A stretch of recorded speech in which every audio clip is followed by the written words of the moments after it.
The Locked On Network's top 100 NBA players list has dropped, and Cade Cunningham comes in at 15. Is that too low for the Pistons superstar? We'll break it down. Today's episode, Locked On Pistons podcast. Let's go.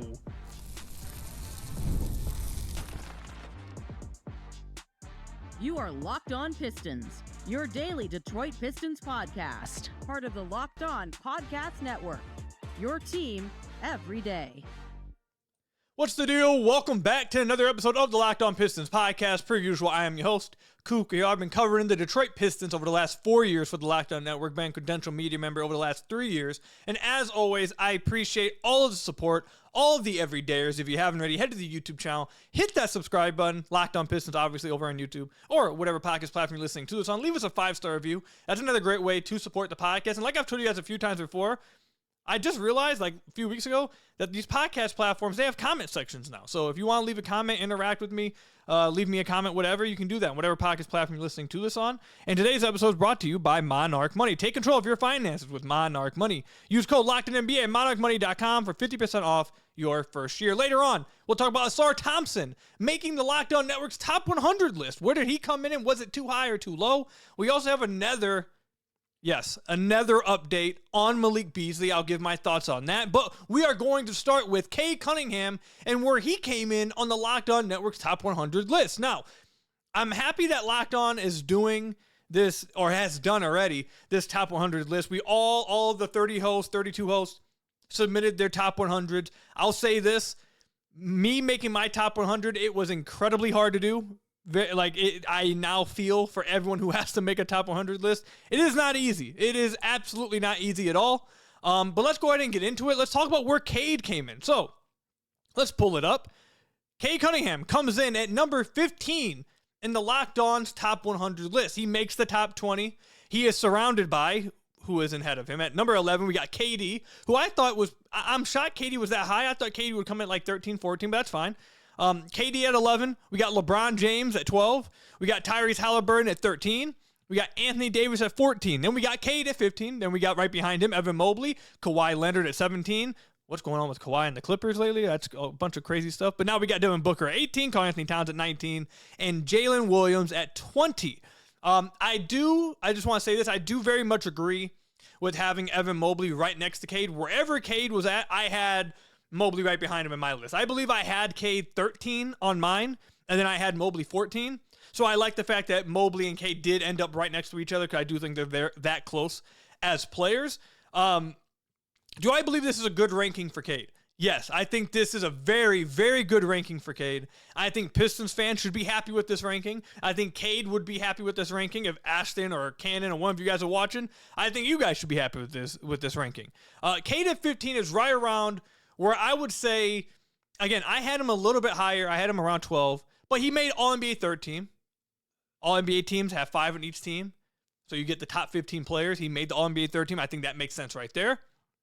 I do think at this point of his career, he is obviously more trusted, but better, I think, on a per-night basis than Kawhi Leonard. I think he brings more value, and when you talk about him versus Evan Mobley, I'm going to value the guy with the ball in their hands that creates the stuff on the offensive end of the floor. Even though Evan Mobley is so great defensively, he did improve offensively. I think Cade being the initiator and that heliocentric engine offensively is what separates him from Evan Mobley.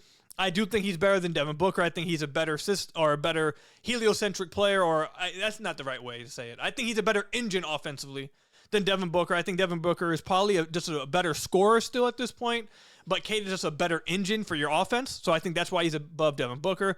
I think we all would agree he's better than Cat. J-Dub, I'm shocked, is actually 20. I thought he'd be a little bit higher, but I do agree that Cade should be above J-Dub as well. Now let's talk about the guys that are ahead of him. I think that you could very much make an argument that he is better than Anthony Davis at this point. I believe I had 82 spots ahead of him. I think I had 11 on my list. So I'm cool with AD being slightly ahead than Cade, but I would understand an argument for Cade over AD because of the injuries. And is AD capable of... AD is a fantastic play finisher. He is good with the ball in his hands. But is he as good today in 2025? And is he still as good defensively as people remember him in 2025?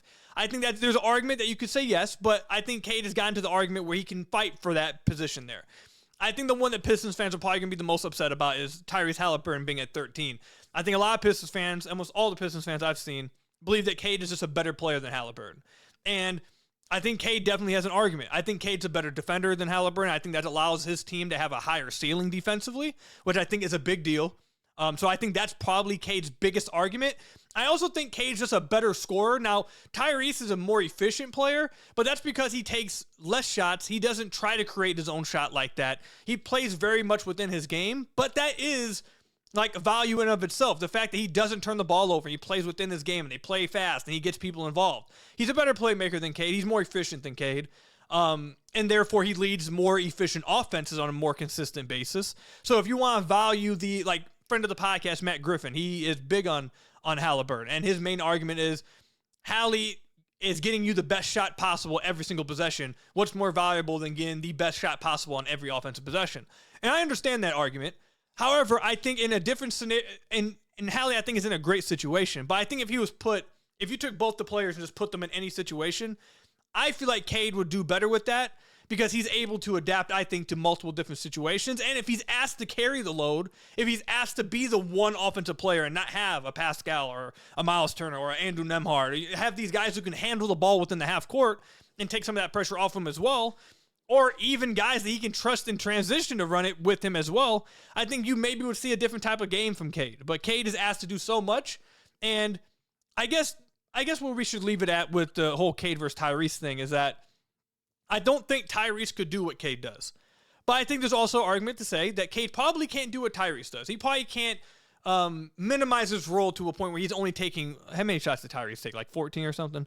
He's not going to be, Cade probably can't lower his role to a point where he's not shooting that much and he doesn't turn the ball over basically any possession. Tyrese is great with that. So I think they're right next to each other as players. I think you can make an argument for one or the other, but I'm not too mad. And also, Hallie just made the finals, so it's like, come on, you gotta give him credit for that, and that has to weigh here. So I'm not going to be too mad about Tyrese over Cade. The two guys that I think that Cade has a better argument to be better than at this point is LeBron and KD.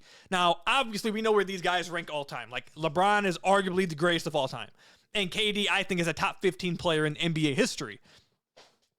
But as of right now in 2025, are they better than Cade?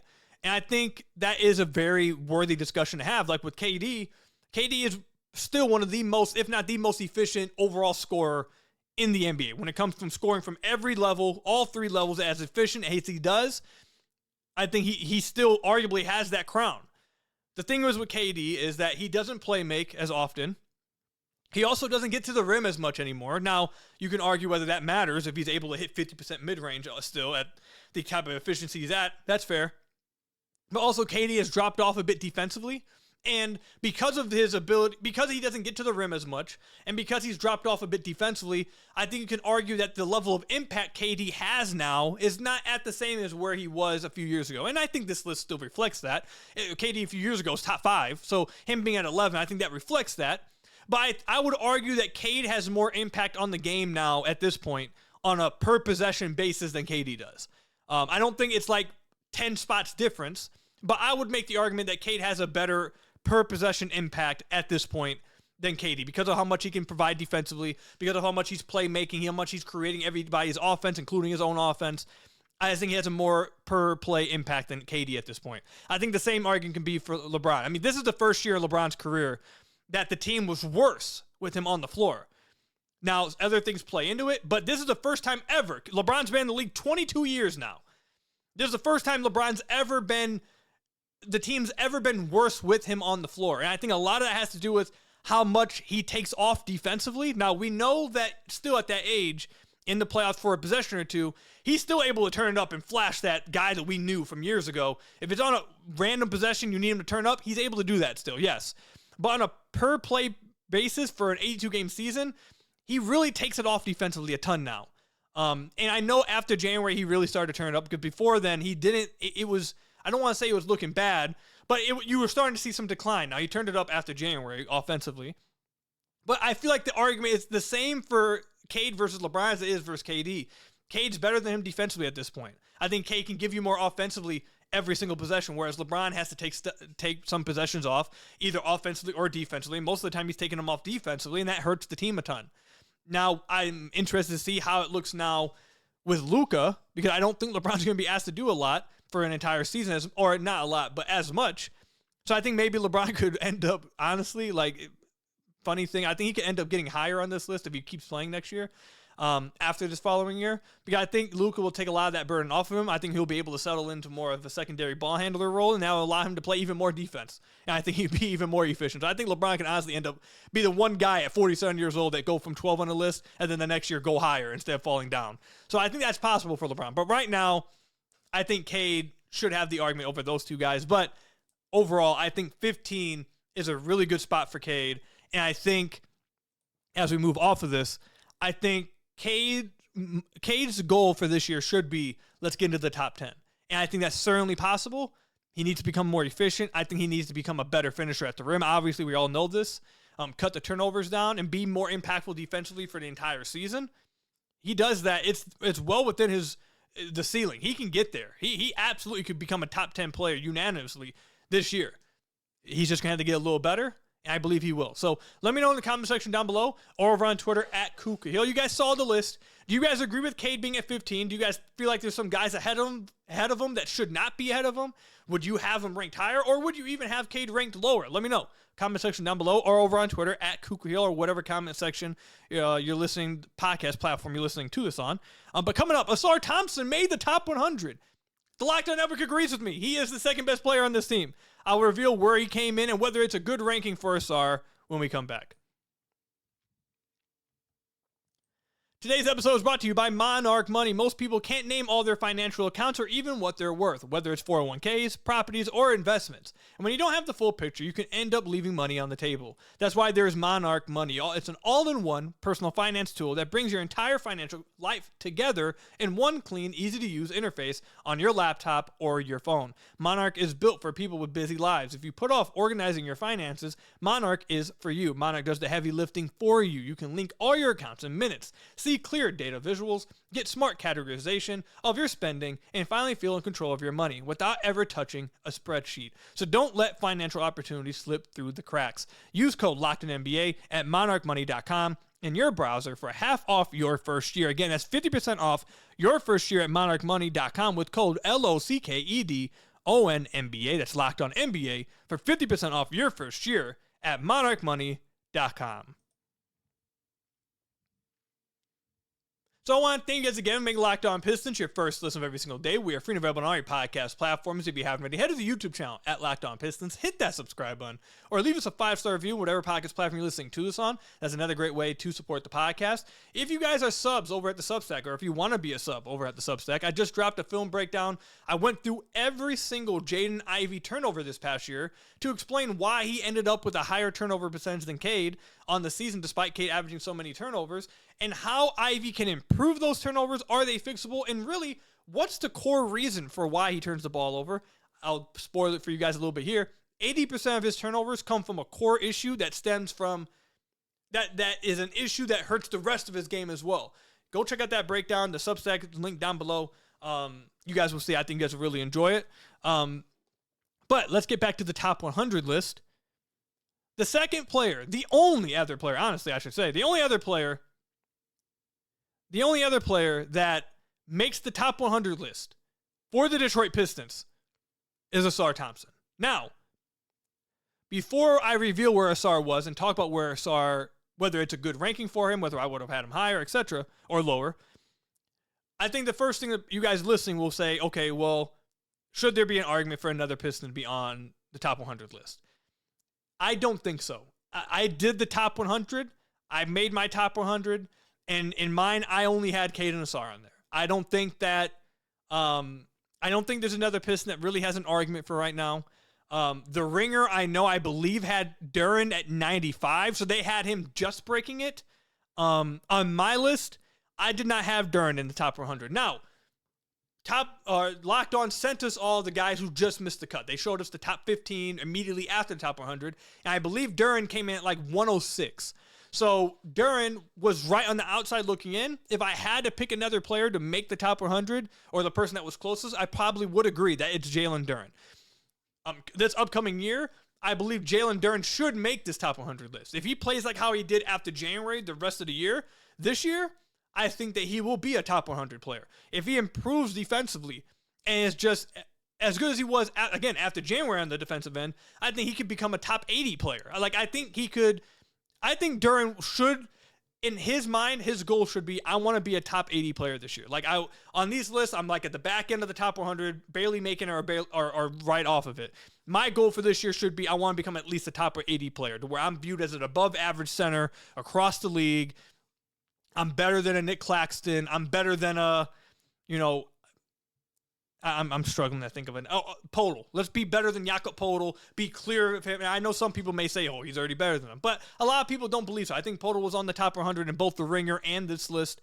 And I believe Claxton made the back end of this list as well. I know he was on the Ringers. But my point is that Durant, after January, I believe, has a strong argument for a top 100, but it wasn't sustained for an entire season.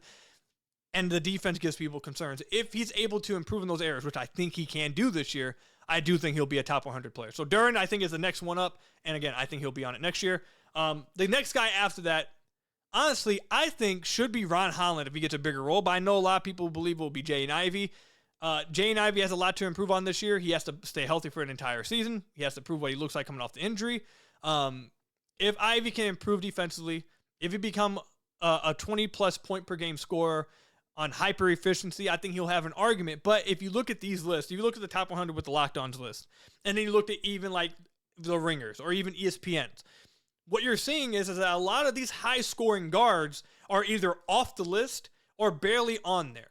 Like the guys who can't play defense but score a lot and aren't really able to do anything else, like they're off the list. Like Colin Sexton was off the list. Jordan Poole was barely on the list. Anthony Simons, I don't think, made the list. Like, these guys, so Ivy needs to improve in these other areas to make the top 100, then he will. But I think Durant will make it next season is my point. But I only had two guys on my list. And now we move into the guy who did make it, and that is Ausar Thompson, who made it. Let me change the graphic here. Excuse me. Ausar Thompson came in at number 85 on this list. Now, I want to say that I am incredibly happy and proud of my fellow Locked On NBA host, who agree that Ausar Thompson is the second best player on the Detroit Pistons. Their season turned around when he came back into the starting lineup. They dominated with him on the floor during the regular season. They dominated the Knicks in his minutes in the playoffs. He completely changed how Jalen Brunson played. Outside the final shot, Jalen Brunson got him, but he completely changed how Jalen Brunson played when he was on the floor versus off of it. When he was on the floor, I believe he had around a 42 true shooting percentage. Awful. When Ausar was off the floor, he had like above 60 true shooting percentage. So it was just a stark difference. We know how much Ausar Thompson completely changed this team's season and changed this team's defense. We know how impactful he is. And this is, again, like I've mentioned all the time when talking about Ausar, this is with him still having some holes in his offensive game, some things he can improve offensively, and with him being dropped mid-season, coming off blood clots with no training camp, no offseason. And people believe that he's right here at number 85. Now, on my list, I believe I had him 71. I think I had him 72 or 71, somewhere around there. So do I think he should be higher on this list?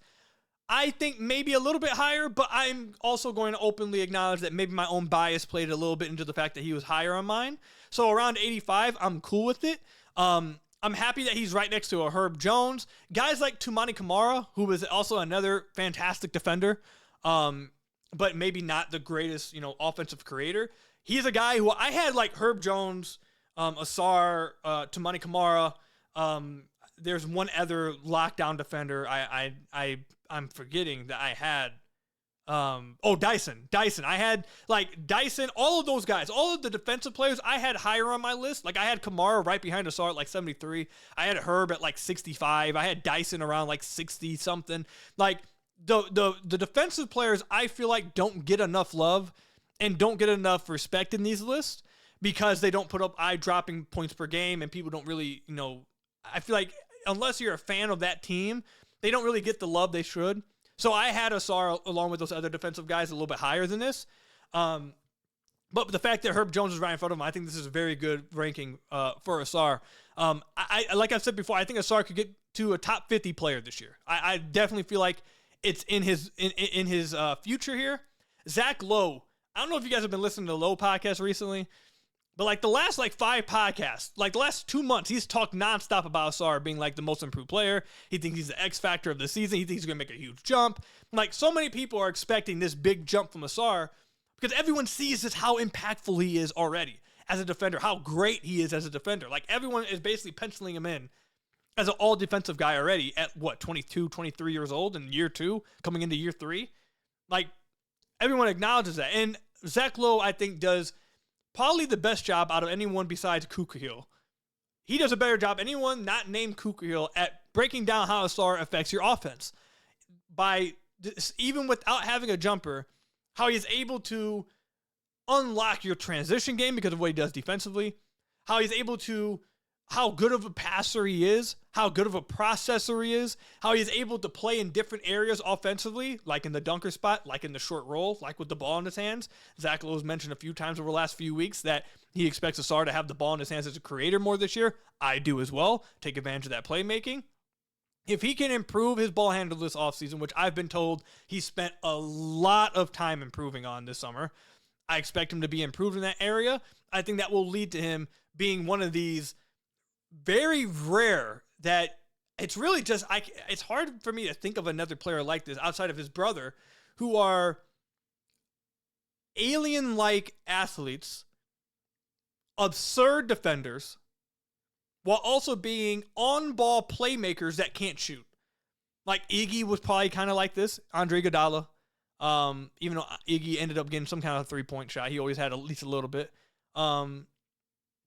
I wanted to say AK-47, but I was a little bit younger for that, and I feel like from what I remember from watching AK, I think he was a little bit more off-ball, though he had playmaking chops.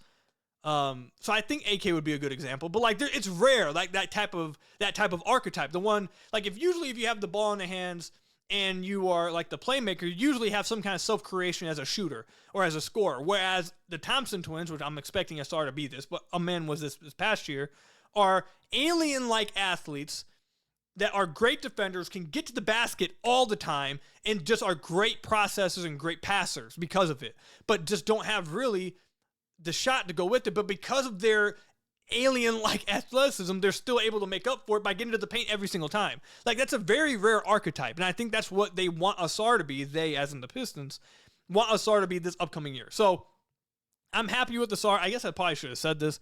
I started talking about Ausar as a player and why I think he'd be top 50. I didn't even tell you guys who was around him. For those of you guys listening on the podcast, I'm sorry about that. 81 is Naz Reid. 82 is Brandon Miller. 83 is Josh Giddey. 84, Herb Jones. Then Ausar, 85. You got Emmanuel Quickley at 86. Josh Hart at 87. DeAndre Hunter at 88. Bradley Beal coming at 89. And Aaron Nesmith at number 90. So that is the group that he was in. I should have said that earlier. I apologize. I just got right into the topic. But yeah, I think this is a good spot for Ausar. I think he's going to fly up this ranking. I think he's going to become a top 50 player this year. And if it was me, I would have had him. I would have had him, Herb, Toumani Camara, and Dyson higher on this list because I think their defense is more valuable than like as of right now. Do I think Ausar is better than Brandon Miller? I do. Is Brandon Miller a better shooter? Yeah. Is he just a better on-ball scorer? Yeah. But is Ausar more impactful from what he can do? Yeah, I think so. I think his defense is more impactful than what Brandon Miller can do. I think he's a better passer than Brandon Miller. I think he's obviously more athletic, can get to the paint more than Brandon Miller. I think he's just so great defensively, it unlocks different things. Like, that's how I look at basketball. That's how I evaluate basketball. I think that's how most of the people around the NBA, in the NBA, evaluate this. It's not just about how many points you put up. It's about your impact on the game. And I think Ausar at this point does right now have more impact on winning than Brandon Miller does. But I think this is a fine ranking for Ausar. So I'm not going to sweat it too much. 85 is fine. I think he'll be top 50 this year. So let me know. Comment section down below or over on Twitter at Ku Khahil. Do you guys think that this is a good ranking for Ausar? Should it be higher? Should it be lower? Should there be another Piston on the top 100 list? Check out Locked On's top 100 and tell me if you do think another Piston should be on this list. Who should have fell off? Who shouldn't be on this list? Let me know all of it. Comment section down below or over on Twitter at Ku Khahil. Coming up, we got another update in the Malik Beasley saga of whatever you want to call this going on. I'll tell you guys what's going on when we come back. The NFL season is here, and week 1 went about as badly as it could have went for me. Lions lost to a divisional rival, and I lost in all 3 of my fantasy football leagues. Not doing good. But FanDuel is trying to make it better for me, is making sure that I'm and you are ready for kickoff with a can't-miss offer. Right now, new customers can bet just $5, and if your bet wins, you'll get $300 in bonus bets to use across the app. I've told you guys this many of times. I've been using FanDuel for a few years now. A few years ago when it became legal in Michigan, didn't know where to go, didn't know what to try out. I tried out FanDuel, and I haven't turned back since. Super fun to use, super self-explanatory, super easy to use, but most importantly, it's super fun to use. Now, I took advantage of when the Green Bay Packers traded for Micah Parsons. They shifted the odds in the NFC North. All of a sudden, the Lions had some better odds to play with there. They were no longer clearly the favorites. They were now tied for favorites, the Packers. I took advantage, and I took my Lions. Now, after week 1, am I a little bit worried about that? Maybe a little bit. Just a tad. Interior offensive line scaring me a little bit. I'm not going to lie to you. But that's the kind of thing you can do over there on FanDuel. I'm going to ride it to the end because I believe it's going to come through. Still, I just need, please beat the Bears this week. But anyways, if you are ready to play, download the FanDuel app now by visiting FanDuel.com to get started. That's FanDuel.com to place your first $5 bet. And if it wins, you'll get $300 to use across the app in bonus bets with FanDuel. So I want to thank you guys again for making Locked On Pistons your first listen every single day. We are free and available on all your podcast platforms. If you haven't already, head to the YouTube channel at Locked On Pistons. Hit that subscribe button or leave us a 5-star review on whatever podcast platform you are listening to this on. Now, I've told you guys this now probably like 30 times since we got that update with Malik Beasley like 2 weeks ago, like 2.5 weeks ago, that he was no longer the target. He shifted from the target to, the subject of the, a subject of the investigation. And his agent put out that was Shams and his agent put out that it was a great move. Moving forward, and that now teams are more interested in him, and he's been in talks with teams, etc., etc. Sounded like Malik was maybe on his way back. Since then, we have had multiple updates. I mean like an update every single day with this. That I've had to keep you guys updated with. And I'm gonna make this clear. I just want this to be resolved. If Malik comes back to the Pistons, great. If he signs somewhere else, okay, good. I do not like talking about this. I do not think this is a fun subject to talk about. I don't like talking about it, but it's obviously big news and it has to be covered. So, the latest update is this. I'll take you through everything I have. Malik Beasley was spotted in Rome, obviously, while Cade and Jalen Durant were in Rome. And then there's a video that leaks out that they were with each other. So, that obviously left a lot of Pistons fans saying, and this was like 2 days ago, I think it was, that they were together. Obviously, everyone looked at that and was like, okay, looks like Beasley might be coming back to the Pistons. He's done good staying with the players. They're kind of hinting at it.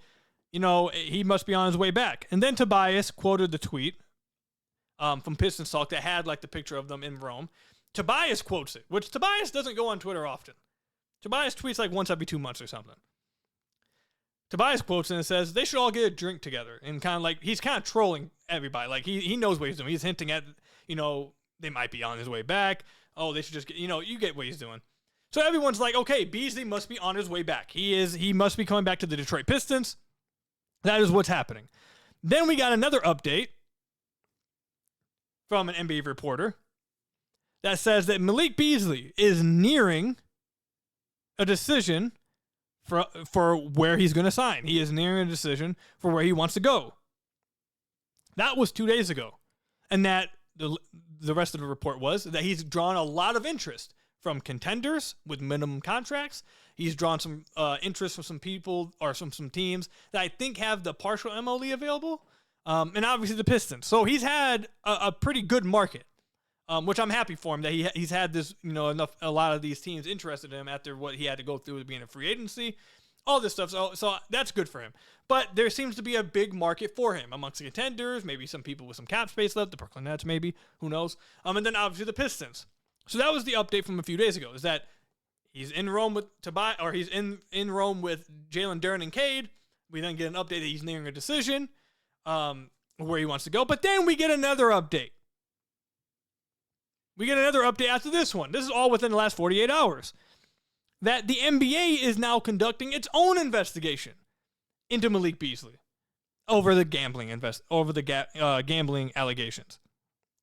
Adam Silver was asked, and he said, I'll only say that there is an investigation ongoing. As I understand it, there's still a federal investigation going on with Malik Beasley as well. We will address whatever is presented to us in this case. Now, Malik Beasley's attorney commented, and he said he is fully cooperating with the NBA's investigation as well. Now, there has been multiple reports that have come out that said that Malik Beasley is not completely out of the, he's not completely out of it. Now, this doesn't mean that something's going to happen, but he hasn't been completely cleared to where he's just not involved anymore. It seems like he's just like the word they're using as a subject. So he's still involved in it, which is why I believe he hasn't signed yet. But it seems like that it doesn't seem to be as big of a deal as it did when it first happened. But I don't really want to speculate on that because the NBA is now conducting their own investigation along with the federal investigation that is still going on. So, when will we get a wrap on this saga? What's going on? I have no clue. I don't know when to tell you guys. I have no clue when this is going to end. My thing is, this is me speculating and me just giving my opinion now. I don't see how an NBA team signs him if the federal investigation and now an NBA investigation is both going on at the same time. Like, even though he has shifted from the target to to a subject, I have a hard time believing that teams, and maybe I'm wrong, we'll see. I have a hard time believing that teams are going to be willing to guarantee money and guarantee a roster spot to somebody who is under investigation federally and by the NBA. And even though he's shifted to a subject, if something were to come down, they find something, all of a sudden he gets suspended. I don't think a team would take that chance until they feel completely safe in what's going on. And I'm sure they have more, idea of what's going on. I'm sure the teams that are interested have talked with, investigators or, gotten some kind of paperwork or understand of what's going on more than we do. But I think that's why he hasn't signed. I find it hard to believe that we'll get a resolution until there's a resolution to, let me rephrase that. I find it hard that we are going to get a resolution to Malik Beasley signing somewhere until we get a resolution to one of these investigations at least. Like, that's my opinion. But I know Pistons fans are really excited, hoping that he comes back to the Pistons, and seeing that he's out hanging out with Cade and Jalen Duren in Rome, and Tobias is trolling about them needing to get a drink together, blah, blah. It does seem like that there is some momentum, at least they're, portraying that to be the case, that he would like to come back to the Pistons, but we're just going to have to wait and see and wait this process out. So let me know, comment section down below or over on Twitter at Ku Khahil if you guys have any comments on this Malik Beasley situation. I'm honestly done talking about it. Like, I wish we could just move on, but situation's still happening. So that's all I've got for you guys today, though. Thank you guys for making Locked On Pistons your first listen of every single day. We are free and available on all your podcast platforms. Hit that subscribe button to the YouTube channel. Leave us a 5-star review, whatever podcast platform you're listening to us on. And until next time, I will see you guys later. Stay safe out there, everybody, and peace out.